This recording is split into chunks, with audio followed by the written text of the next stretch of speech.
you support or oppose the use of form-based code in Midtown and downtown? What guidelines should be applied to use this zoning tool?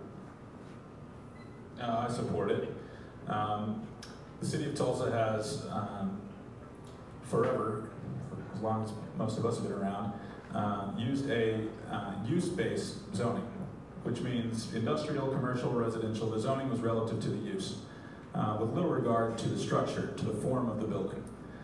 Form-based code basically says we care more about the building's form than we do about what happens inside that building. And what that tool allows, especially when used intelligently in key urban areas, is it allows for a certain kind of aesthetic, visual aesthetic, that attracts a very different type of consumer. And so the areas of town that we like, that most people would say they like, the Brooksides and Cherry Streets and those types of things, have a different form. They were built predating our existing zoning, meaning most of those buildings are built up to the curb, and you have this kind of walkable feel. You can go from place to place to place. And I think oftentimes when we travel, those are the areas that we enjoy about the cities that we visit. The areas where it's dense and packed in, and you can kind of engage with the entire district. And so form-based codes basically is the tool that helps us to accomplish that. Now, it's been a controversial topic here because the form-based code that was prescribed had lots of detailed prescriptions in it. There's been a lot of misunderstanding from some in our development community and whatnot, so it's become this hot button thing. But cities across the United States are employing form-based codes to achieve the outcomes that they want in their dense urban areas. And I think it makes a lot of sense for the city of Tulsa to look at that and to kind of revisit the entire conversation. If we want to build the kind of neighborhoods that people in Tulsa want to engage with, we have to have zoning tools that will allow us to do that. And right now we just don't. I'm serving on our zoning code rewrite task force, and I'm confident that we will come out of that with some tools that help us to do a better job of building the kind of Tulsa that we want to live in. And you can count on me to keep fighting for those things with a level head.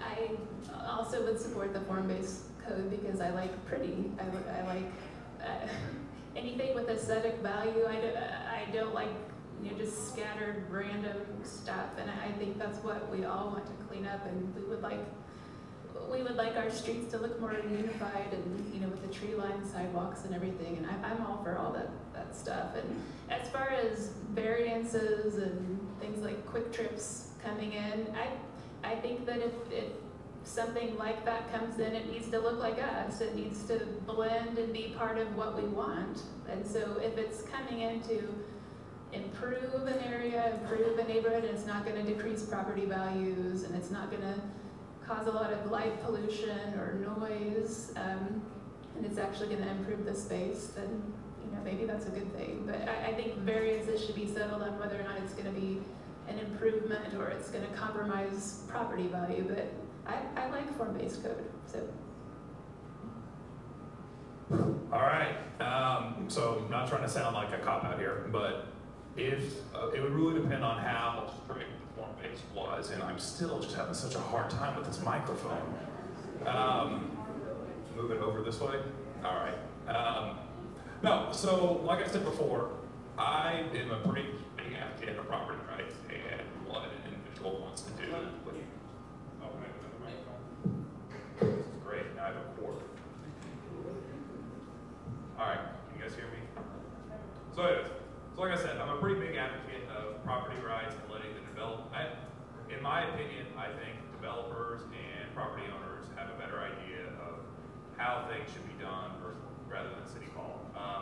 I do think form-based code is not, inherently evil, and it's not, the devil when it comes to development, but it should be as business-friendly as possible when it comes to passing whatever code that we end